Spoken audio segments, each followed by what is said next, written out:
بسم الله الرحمن الرحيم. ألف لام ميم را. تلك آيات الكتاب والذي أنزل إليك من ربك الحق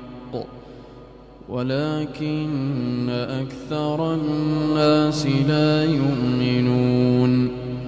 الله الذي رفع السماوات بغير عمد ترونها ثم استوى على العرش وسخر الشمس والقمر كل يجري لأجل مسمى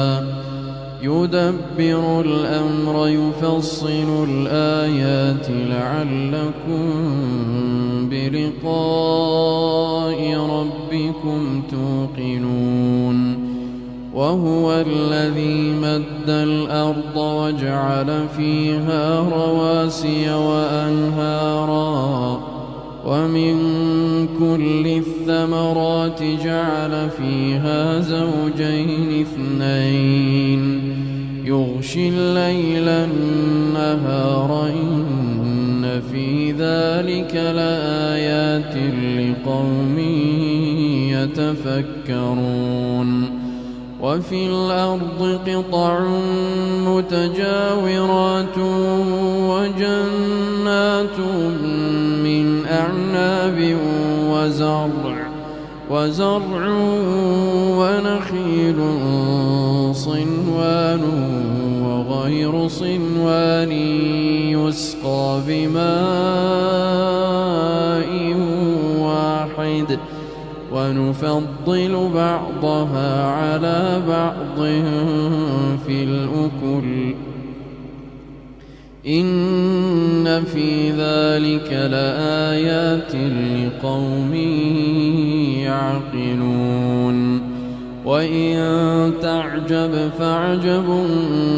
قولهم أإذا كنا ترابا أإنا لفي خلق جديد أولئك الذين كفروا بربهم وأولئك الأغلال في أعناقهم وأولئك أصحاب النار هم فيها خالدون. ويستعجلونك بالسيئة قبل الحسنة وقد خلت من قبلهم المثلات وإن ربك لذو مغفرة للناس على ظلمهم وإن ربك لشديد العقاب. ويقول الذين كفروا لولا أنزل عليه آية من ربه إنما أنت منذر ولكل قوم هاد. الله يعلم ما تحمل كل أنثى وما تغيض الأرحام وما تزداد وكل شيء عنده بمقدار. عالم الغيب والشهادة الكبير المتعال سواء منكم من أسر القول ومن جهر به ومن هو مستخف بالليل وسارب بالنهار. له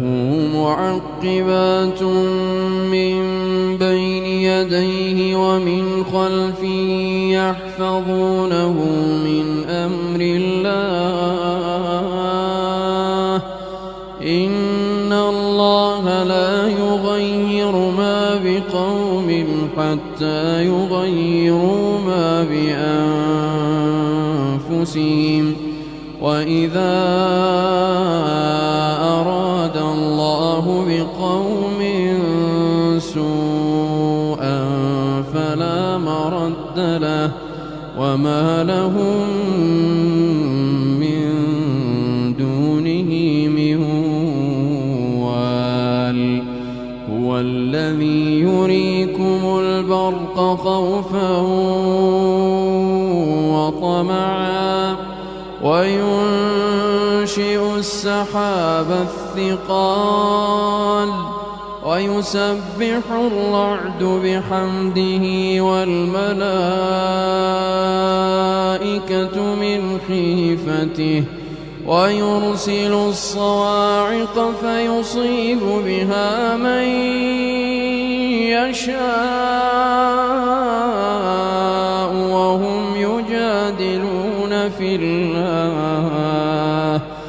وهم يجادلون في الله وهو شديد المحال له دعوة الحق والذين يدعون من دونه لا يستجيبون لهم بشيء والذين يدعون من دونه لا يستجيبون لهم بشيء إلا كباسط كفيه إلى الماء ليبلغ فاه وما هو ببالغه وما دعاء الكافرين إلا في ضلال ولله يسجد من في السماوات والأرض طوعا وكرها ولله يسجد من في السماوات والأرض طوعا وكرها وظلالهم بالغدو والآصال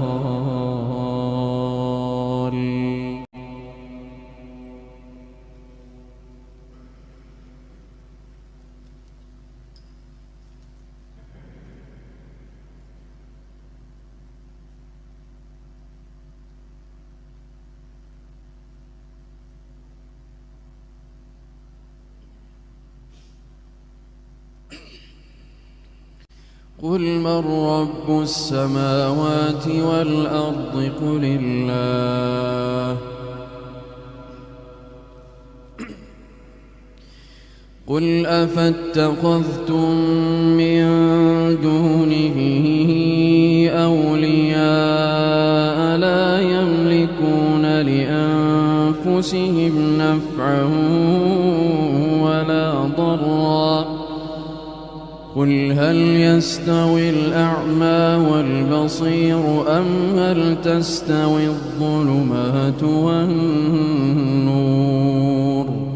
أم جعلوا لله شركاء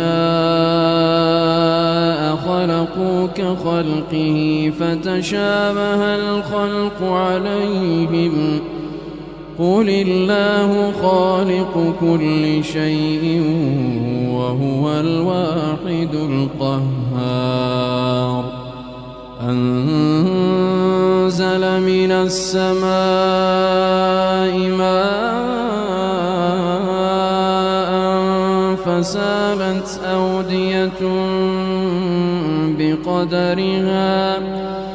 فسالت أودية بقدرها فاحتمل السيل زبدا رابيا ومما يوقدون عليه في النار ابتغاء حلية زبد مثله كذلك يضرب الله الحق والباطل فأما الزبد فيذهب جفاء وأما ما ينفع الناس فيمكث في الأرض كذلك يضرب الله الأمثال للذين استجابوا لربهم الحسنى والذين لم يستجيبوا له لو أن لهم ما في الأرض جميعا ومثله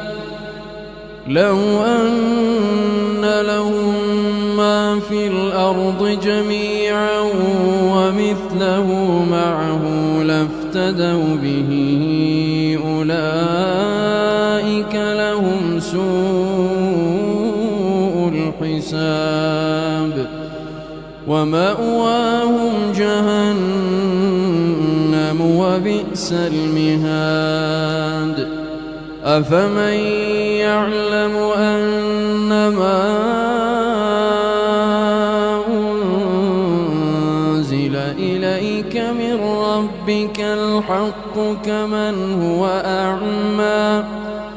إنما يتذكر أولو الألباب الذين يوفون بعهد الله ولا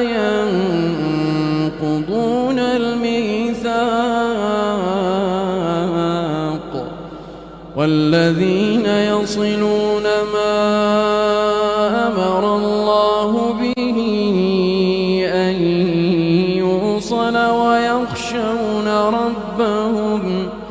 ويخشون ربهم ويخافون سوء الحساب والذين صبروا ابتغاء وجه ربهم وأقاموا الصلاة وأنفقوا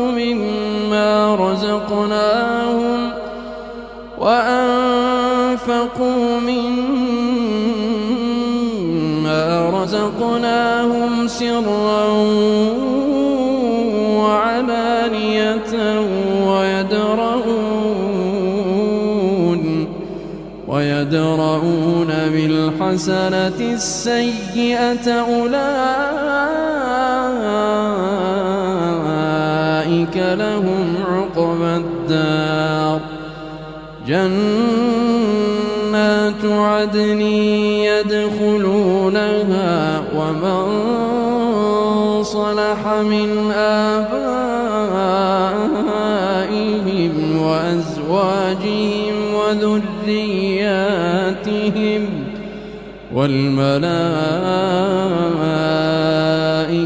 يدخلون عليهم من كل باب سلام عليكم بما صبرتم فنعم عقبى الدار والذين ينقضون عهد الله من بعد ميثاقه ويقطعون ما أمر الله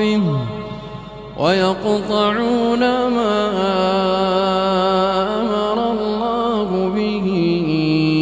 أن يوصل ويفسدون في الأرض أولئك لهم اللعنة ولهم سوء الدار الله يبسط الرزق لمن يشاء ويقدر وفرحوا بالحياة الدنيا وما الحياة الدنيا في الآخرة إلا متاع ويقول الذين كفروا لولا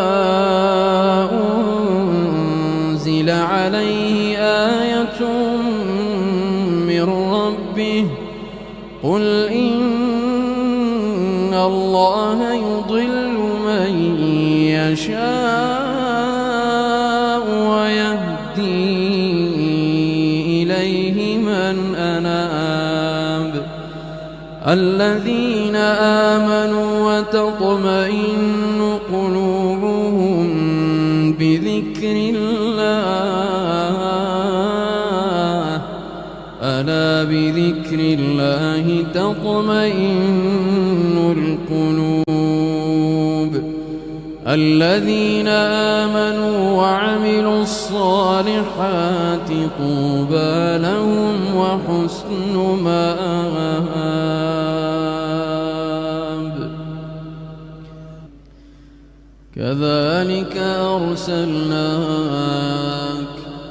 كذلك أرسلناك في أمة قد خلت من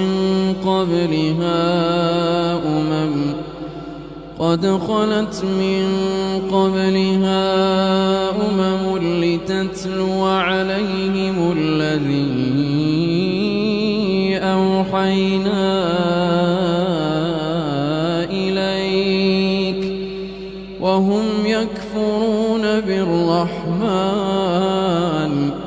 قل هو ربي لا إله إلا هو عليه توكلت وإليه متاب ولو أن قرآنا سيرت به الجبال أو قطعت به الأرض أو كلم به الموتى بل لله الأمر جميعا أفلم ييأس الذين آمنوا أن لو يشاء الله لهدى الناس جميعا ولا يزال الذين كفروا تصيبهم بما صنعوا قارعة أو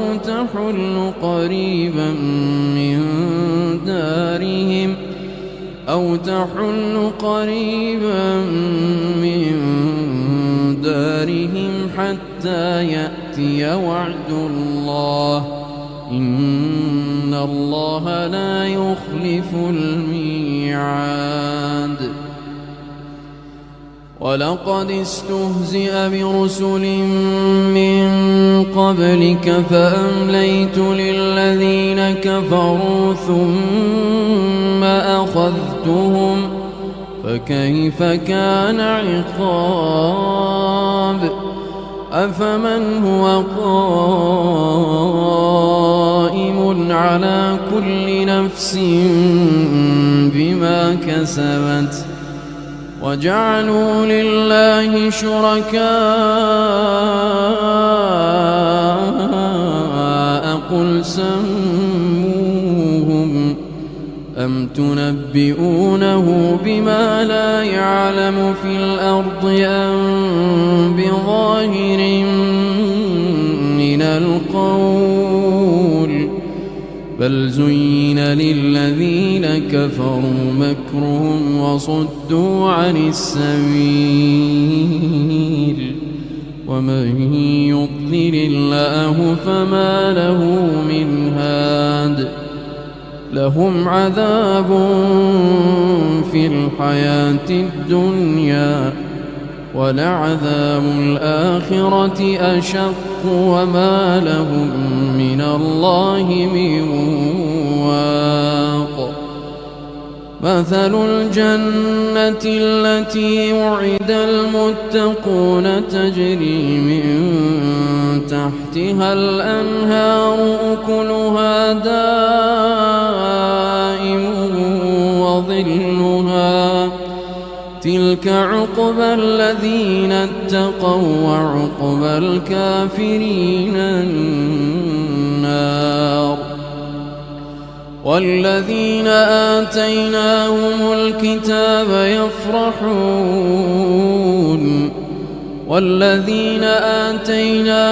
الكتاب يفرحون بما أنزل إليك ومن الأحزاب من ينكر بعضه قل إنما أمرت أن أعبد الله ولا أشرك به إليه أدعو وإليه مآب وكذلك أنزلناه حكما عربيا ولئن اتبعت أهواءهم بعدما جاءك من العلم ما لك من الله من ولي ولا واق ولقد أرسلنا رسلا من قبلك وجعلنا لهم أزواجا وذرية وما كان لرسول أن يأتي بآية إلا بإذن الله لكل أجل كتاب يمحو الله ما يشاء ويثبت وعنده أم الكتاب وإما نرينك بعض الذي نعدهم أو نتوفينك فإنما عليك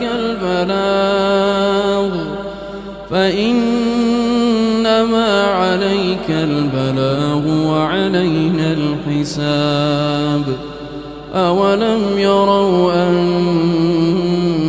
نأتي الأرض ننقصها من أطرافها والله يحكم لا معقب لحكمه وهو سريع الحساب وقد مكر الذين من قبلهم فلله المكر جميعا يعلم ما تكسب كل نفس وسيعلم الكفار لمن عقبى الدار ويقول الذين كفروا لست مرسلا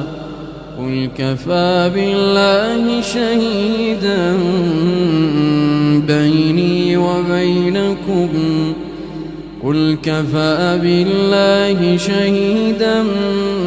بيني وبينكم ومن عنده